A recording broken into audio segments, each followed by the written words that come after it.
I'm never gonna hear my nieces say, "Gunkle, can I get a nana? Gunkle, you going to work? Gunkle, are you okay?" I'm never gonna hear that again. I don't know what people think in the crevices of their mind to want to harm another human being, let alone that of children who have their whole lifeline ahead of them. On the April 19th, 2026, at 5:55 in the morning, a 911 dispatcher in Shreveport, Louisiana received a call. The caller was not inside the house. They were on the roof. They said a suspect was inside. They said people had been shot, and they gave a name. By 5:59 a.m., this is 4 minutes after that first call, dispatch knew that 9 people lived in that home, and that Shamar Elkins had shot every single one of them. 8 of those 9 people were children. The youngest was 3 years old. Most of them were still in their beds. Shreveport Police Chief Wayne Smith stood in front of cameras that morning and said, November 19th, the early mornings of that day will go down in history, be written in the pages of history as one of the worst days that could have ever happened here in Shreveport. And he meant it, because what investigators found inside that house raised a question that nobody in that city could answer. How does a father get here? Because the people closest to Shamar Elkins, his own family, had information about what was coming, and nobody did anything. Why? And out of 9 people inside that house on West 79th Street, someone made it out. Someone saw what happened, and the way they got out is something you are not going to believe. Welcome to Love, Lies, and Murder. Today we are covering the case of the demons of Shamar Elkins. His name was Shamar Elkins. Born on the first day of January 1995 in Shreveport, Louisiana, a city pressed into the northwest corner of the state up against the Texas border, built on oil money and Baptist churches, and the kind of tight-knit neighborhood culture where people know each other's children by name and wave from their porches without thinking twice about it. He grew up there. He stayed there. In a neighborhood called Cedar Grove, on the north side of the city, where the houses sit close together and the same families have lived on the same blocks for generations. Shreveport was not just where Shamar Elkins was from, it was the only world he had ever known. By the time he was 31 years old, he had 7 children, 4 of them with his wife, a woman named Shaneiqua Pugh, who was 34 years old and had been married to him since 2024, approximately 2 years before April 19th. 3 more children with another woman, Christina Snow, who lived nearby in the same Cedar Grove neighborhood. 2 households, 7 children, 1 man at the center of both. He also worked at UPS. He had a job. He was showing up somewhere every day.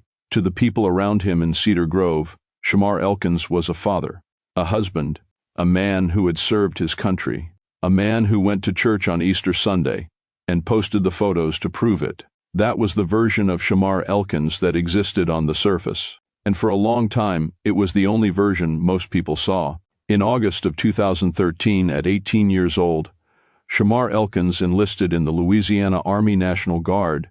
He trained as a signal support system specialist, a 25U, and later cross-trained as a fire support specialist, a 13F. Signal support means you maintain the communications equipment that keeps units connected in the field.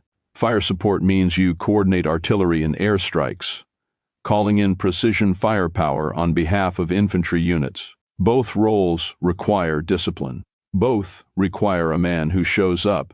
Shamar Elkins showed up for 7 years. He served from August 2013 to August 2020. 7 years in uniform. He gave up his weekends. He held himself to a standard that civilian life does not require, and in 2016, his then-girlfriend Shaneiqua shared a photo of him in that uniform on social media. She was counting down the days until he came home. Her caption read, "Been waiting for you 5 more days, and you all mine. Damn baby, I got to fatten you up." There was love there, real love. A young woman counting down the days until her soldier came home. A relationship full of hope. He never deployed. In 7 years of service across 2 military specialties, Shamar Elkins was never sent overseas, and in August of 2020, his service ended. He was discharged from the Louisiana Army National Guard.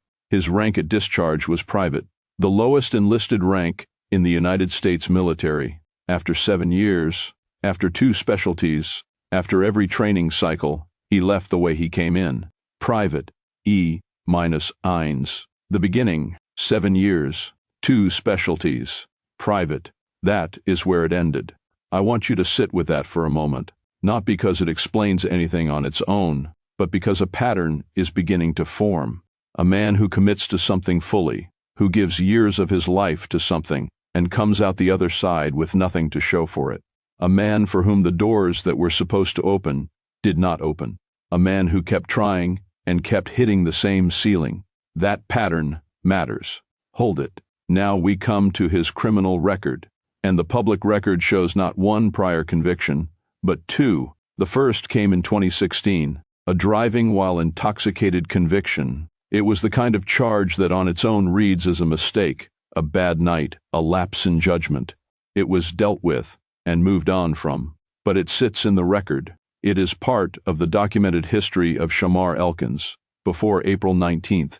The second came in 2019, and this one is different. In March of 2019, Shamar Elkins was arrested after firing 5 rounds from a 9mm handgun within 300 feet of Caddo Magnet High School in Shreveport. Children were outside, playing, in the middle of the day. According to the arrest report, Elkins had walked outside to meet a friend who was going to pick him up. A different person in the car pulled a gun on him and pointed it at him. Elkins pulled his own weapon from his pants and fired 5 rounds at the car as the driver pulled away. The shooting happened next to a schoolyard where children were playing. In October of 2019, Shamar Elkins appeared in Caddo District Court. He pleaded guilty to illegal use of weapons. He was sentenced to 18 months of probation. The second charge, carrying a firearm on school property, was dismissed entirely. No jail time, 18 months of probation. And Shreveport Police spokesman Christopher Bordelon later confirmed that Elkins was likely prohibited from legally owning firearms because of that conviction, which raises the question, one that the Bureau of Alcohol, Tobacco, Firearms, and Explosives is now actively investigating, of how he obtained the assault-style pistol he used on April 19th. That investigation is ongoing. That question does not yet have a public answer. A man fires a weapon near a schoolyard full of children, gets probation, and 7 years later, that gun becomes part of this story. On the afternoon of Saturday, April 18, 2026, the day before everything, a man named Freddie Montgomery was walking home from visiting a neighbor on West 79th Street. He looked across the street and saw Shamar Elkins sitting on his front porch. Children were playing in the yard around him. The 2 men made eye contact. They waved at each other. Freddie Montgomery kept walking home. When he woke up the next morning and opened his curtains, he saw law enforcement entering the house across the street. He went outside and asked an officer if the scene was bad. The officer said yes. "Are we talking fatalities?" Montgomery asked. "Multiple," the officer said. "Loss of children?" Montgomery asked. "Multiple," the officer said. That was the last ordinary image anyone has of Shamar Elkins. A man on his porch, children playing in the yard, a neighbor waving across the street. 12 hours before the first 911 call. That was the version of Shamar Elkins that the world had access to. But in the weeks before April 19th, something was breaking down that no court had a file on, and on one specific Sunday, he left 2 completely different records, in public and in private, of exactly where his mind was. By early 2026, the marriage was ending, and the way it was ending matters. Shaneiqua Pugh had filed for divorce on the grounds of infidelity. That detail comes from Troy Brown, Elkins' own brother-in-law, the man who lived in the same house on West 79th Street as Elkins and Shaneiqua and their 4 children, along with Brown's own wife and their 2 children. Troy Brown was inside that world. He was there for the arguments. He was there for the conversations. He watched it happen from the inside. Brown told the Washington Post that after the first argument about the divorce, Elkins acted like he was losing his mind. He told Brown directly, "Bro, I don't want to lose my wife." Brown said he would sit with him, talk with him, try to keep him steady. He would tell him to come outside and play dominoes, to take it one day at a time, to not let it consume him, but it was consuming him.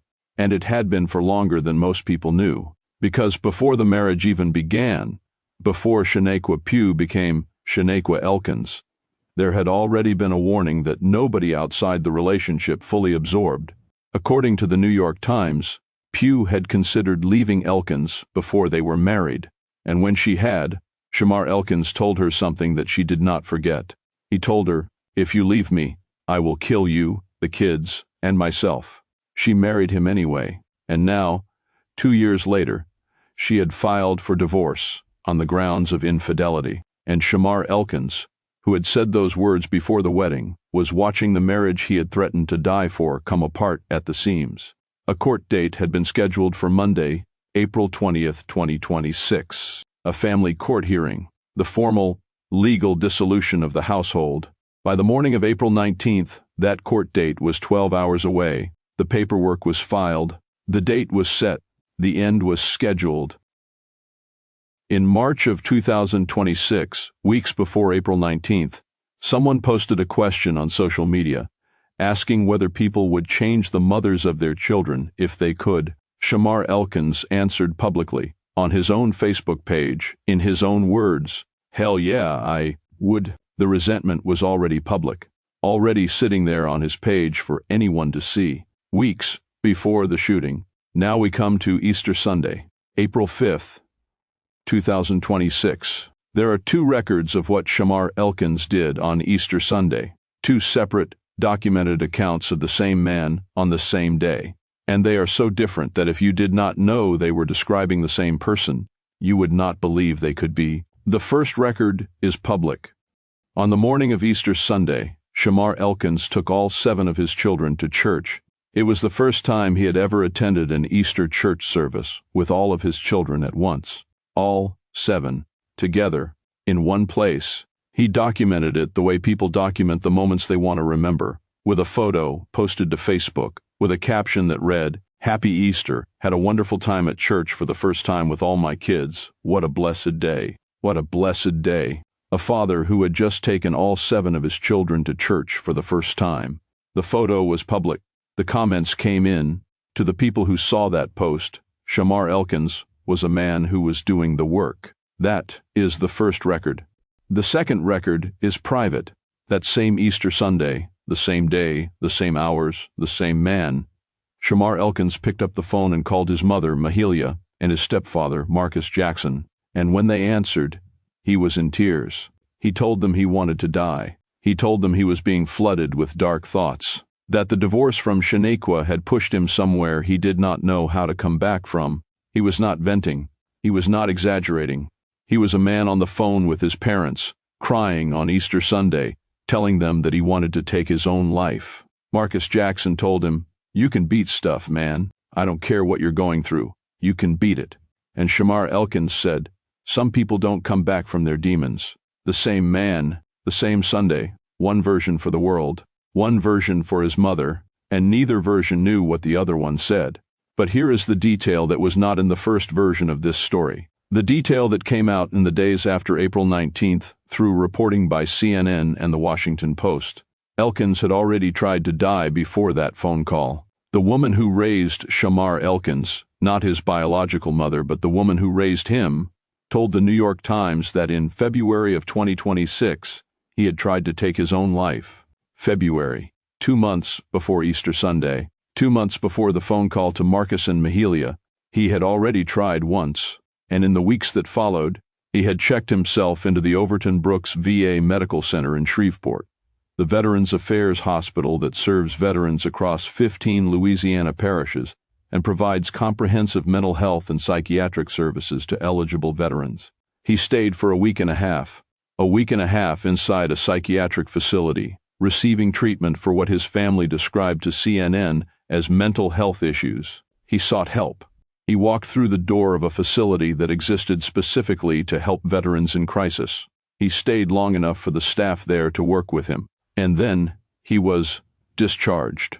He came home to the same house, to the same divorce, to the same court date on the calendar, to the same arguments with Shaneiqua, to Troy Brown playing dominoes and telling him it was going to be okay. And on Easter Sunday, 6 weeks after leaving the VA, he was on the phone with his mother and stepfather, crying and saying he was not sure he could beat his demons. No additional intervention followed that call. No one initiated another hospitalization. No crisis line was called on his behalf. No welfare check was filed.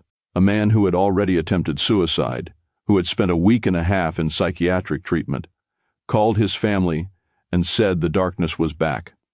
And the world kept moving. 4 days after Easter, on April 9th, he went back to Facebook. He reposted a prayer. It began, "Dear God, today I ask you to help me guard my mind and my emotions." The prayer asked for strength to reject depression and anger and anxiety and panic. He posted it publicly for everyone to see, a man reaching for something, anything, that might hold him together. The prayer was visible, the struggle was documented, and still, nothing changed. The days passed. The court date on April 20th got closer. Troy Brown kept talking to him, kept trying to keep him grounded. Elkins kept saying he did not want to lose his wife. The divorce was filed, the date was set, and on the afternoon of Saturday, April 18th, Elkins sat on his front porch while his children played in the yard and waved at the neighbor across the street. That same Saturday night, he posted one more photo, the last thing he would ever post publicly. His eldest daughter at a table, eating a burger, doing what children do. The caption was 4 letters and 4 exclamation points. LOL. That was the last public record of Shamar Elkins as a man living an ordinary life. And 12 hours later, in the early morning hours of April 19th, whatever had been building for months, the failed suicide in February, the VA stay, the Easter phone call, the prayer, the divorce, the court date, the threat he had made before the wedding, all of it arrived at once. And in the early hours of April 19th, Shamar Elkins made his first move. And it was not at West 79th Street. What happened between approximately 5 in the morning and 7 on April 19th, 2026, is now part of the official record of the Shreveport Police Department. The timeline was reconstructed from 911 calls, police radio traffic, officer body cameras, and the accounts of the people who survived. What follows is that timeline, in sequence, as close to the documented facts as the public record allows. The first location was not the house on West 79th Street. The first location was Harrison Street. The Harrison Street address was where Shaneiqua Pugh lived. His wife, the woman who had filed for divorce on grounds of infidelity. The woman who 2 years earlier had married a man who once told her, "If you leave me, I will kill you, the kids, and myself." At approximately 5 in the morning on April 19th, 2026, Shamar Elkins went to that house, and he shot his wife multiple times. The rounds struck her in the face. She fell. She was alive, but barely. He left her there. And then he drove to West 79th Street. The 300 block of West 79th Street in Cedar Grove was the house where Elkins himself had been living, the house where he and Shaneiqua had built their household, where Troy Brown and his family also lived, where 4 of his children slept. He drove from Harrison Street to West 79th Street, and he went inside. At 5:55 in the morning, a 911 dispatcher in Shreveport received a call from someone who said they were standing on top of a house on the 300 block of West 79th Street. The caller said a suspect was inside. The caller said a man had been shot. At 5:58, a second call came in from the same address. The caller identified the suspect as a relative. At 5:59, a caller gave the dispatcher a name, Shamar Elkins. She said he had shot everyone inside the home. She said 9 people lived there. At 6, the same caller told dispatch something that would be confirmed by Shreveport Police Chief Wayne Smith the following morning at a press conference. She and her children had escaped from the roof and were now in the backyard. At 6:01, officers arrived on the scene. The woman who made those calls, the one standing on the roof in the dark, in the backyard, at 6 in the morning, was Shaneiqua's sister, Troy Brown's wife. She had gotten out through a roof window above the garage. She had pulled herself through that window, gotten onto the roof, gotten off the roof somehow, and called 911 from the backyard. She was not alone. Troy Brown's daughter, a 12-year-old girl, had also jumped from the roof, trying to escape. She landed with scratches. She survived. Brown's wife fractured bones in the fall. She survived. And Troy Brown's son did not make it out. Inside the home on West 79th Street, investigators found 7 children, all of them dead. On the back roof of the house, a child who had apparently gotten through a window and onto the roof but had not been able to get any further, they found the 8th child, dead on the roof. 7 children inside, 1 child on the roof, 8 children in total. Most of them had been shot in the head. Corporal Chris Bordelon, speaking to reporters, chose his words carefully, but did not soften what he was describing. He said it appeared that most of the children were probably still in their sleep when it happened. He described the scene as disgusting and evil, but not all of them were asleep. Some of them woke up. Some of them heard what was happening and ran. They ran toward the back door of the house. They tried to get out, and the evidence of what they tried to do was visible to anyone who walked around to the back of that house on West 79th Street on the morning of April 19th. Bullet holes in the back door. Not one, multiple. The last physical record of children who were running and did not make it. 8 children, most asleep. 1 made it to the roof. 1 made it to the roof and did not make it off. A neighbor 2 doors down, a woman named Liza Deming, had not heard the gunfire. She did not know anything had happened until she went outside and saw the street flooded with police. She told reporters she had seen Elkins with the children just a few days before the shooting, and when she looked toward the house, she saw the covered body of a child on the roof. After West 79th Street, Elkins ran. A neighbor's security camera captured him fleeing on foot toward a tire shop on the block. He was moving. He was not surrendering. He had shot his wife at Harrison Street. He had shot 8 children and another woman at West 79th Street. And now he was running. At 6:07 in the morning, Christina Snow, the mother of 3 of his children, who lived nearby in Cedar Grove, called 911 from her home. She reported that her boyfriend had shot her. She reported that Elkins had taken her 3 children and fled her location. A third location had now entered the picture. A third set of victims. A third address where Elkins had been that morning. At 6:15, Shreveport officers received information that the suspect had carjacked a vehicle. A man carjacked at gunpoint. His red Kia Sportage taken. Elkins was now driving. At 6:17, traffic units on routine patrol, not responding to the shooting, just driving, encountered a vehicle matching that description traveling southbound on Interstate 49. At 6:20, officers received information that Christina Snow's 3 children, the ones taken from her home, might be inside that vehicle. That a man responsible for the deaths of 8 children might have 3 more of his children in the car with him while police were chasing him down the highway. When officers located the vehicle at 6:40, the children were not inside. They were later confirmed safe. Where they were in those 33 minutes, between 6:07 when their mother reported them taken and 6:40 when the car was found empty, that detail has not been made public. Elkins did not stop.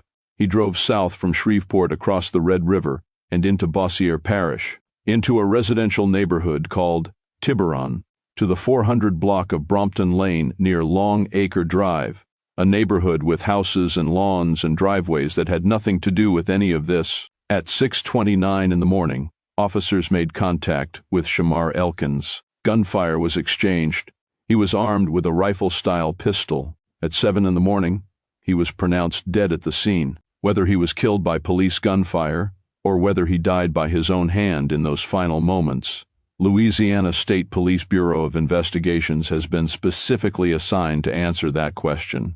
Police Chief Wayne Smith confirmed at a Monday press conference that it was not known whether Elkins was fatally shot by officers or died of a self-inflicted gunshot wound. That question remains open. From the first 911 call at 5:55 to the time of death, just after 7, approximately 1 hour and 5 minutes, 4 locations, 2 parishes, 10 people shot, 8 of them children. The youngest was 3 years old, the oldest was 11, And across the street on West 79th Street, at 7 in the morning, Freddie Montgomery, the neighbor who had waved at Shamar Elkins from his front porch just 12 hours earlier, was standing outside watching law enforcement move in and out of the house. He had asked the officer if children were among the fatalities.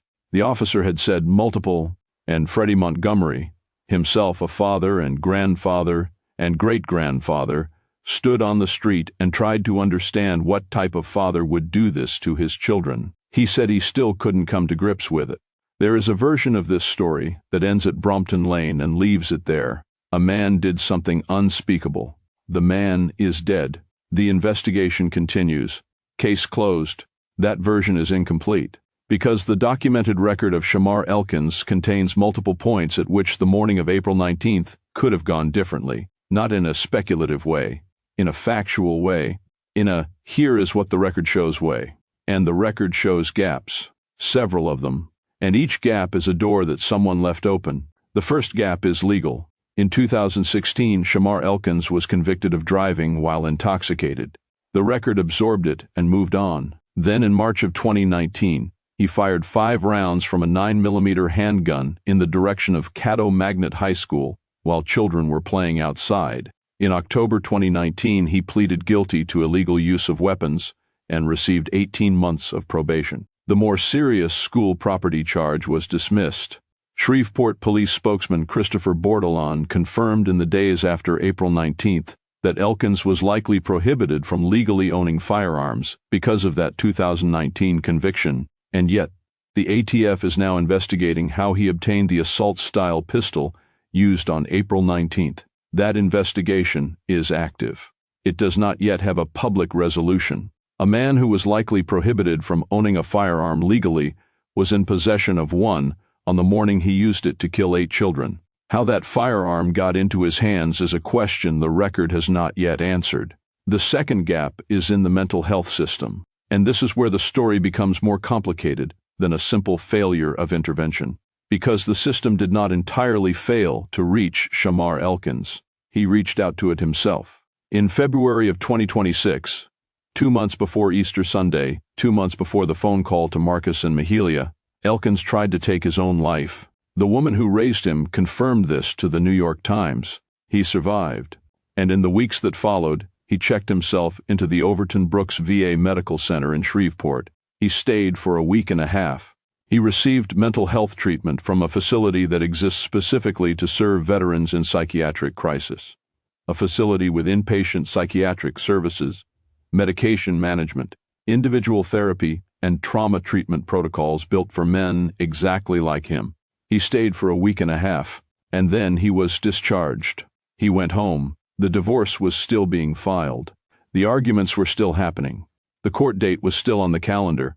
Troy Brown was still talking to him at the kitchen table, trying to keep him steady. And 6 weeks after leaving the VA, on Easter Sunday, Elkins called his parents and said he was drowning again. This is not a story of no intervention. This is a story of intervention that was not enough, of a system that caught him once and released him back into the exact conditions that had broken him in the first place. The VA did not fail to see him. The VA saw him, treated him, and sent him home. And home was a house where the divorce paperwork was already filed, and the court date was already set, and a woman who had every reason to be afraid of him was sleeping down the street. On Easter Sunday, after the phone call to his mother and stepfather, no second hospitalization was initiated. No one called the VA. No one filed a welfare check. A man who had already attempted suicide, who had already received inpatient psychiatric treatment, called his family and said the darkness had come back, and the world kept moving. The third gap is a threat that was documented in private but never became a case number. Before the wedding, before Shaneiqua Pugh became Shaneiqua Elkins, Shamar Elkins told her directly, "If you leave me, I will kill you, the kids, and myself." That threat is documented. It was reported by the New York Times, citing people who knew what had been said. Shaneiqua heard it. The people around her heard it. And then the wedding happened. And 2 years later, Shaneiqua filed for divorce. And the man who had made that threat was still in the same house, eating dinner across from the same children, sitting on the front porch waving at neighbors while those children played in the yard. That threat never generated a police report. It never became a domestic violence case. It never put Elkins' name into a system that might have been able to connect the dots between a prior firearms conviction, a suicide attempt, a VA discharge, and a scheduled court date. It stayed private. It stayed in the room where it was spoken. And it stayed there until April 19th, when Shamar Elkins made it true. The fourth gap is the court date itself. Researchers who study familicide, the killing of family members, often followed by the perpetrator's own death, have documented a consistent pattern in cases that involve the dissolution of a relationship. The period immediately surrounding a formal legal separation, a custody hearing, or a divorce proceeding is statistically one of the highest risk windows in a domestic violence case. Not because court dates cause violence, but because they represent finality. They represent the moment when the thing a person has been trying to prevent becomes official, permanent, and irreversible. April 20th was that moment for Shamar Elkins. The court date was 12 hours away. The paperwork was filed. The marriage was not just ending. It was being ended legally, formally, in front of a judge, with his name on the documents. At what point in that record did someone have enough information to intervene? The 2019 firearms conviction, the suicide attempt in February, the VA stay, the Easter Sunday phone call, the threat made before the wedding, the court date on the calendar. Pick one, because there are at least 5 moments in this record where something could have connected, where the picture, if anyone had been looking at all of it at once, was already fully assembled, and in every single one, the pieces stayed separate. The dots were never connected, and the morning of April 19th arrived with nothing standing in its way. Shreveport City Councilman Grayson Boucher said it plainly at the press conference that followed. Over 30% of the city's crimes and 30% of its murders are domestic in nature. And then he said what the math made undeniable.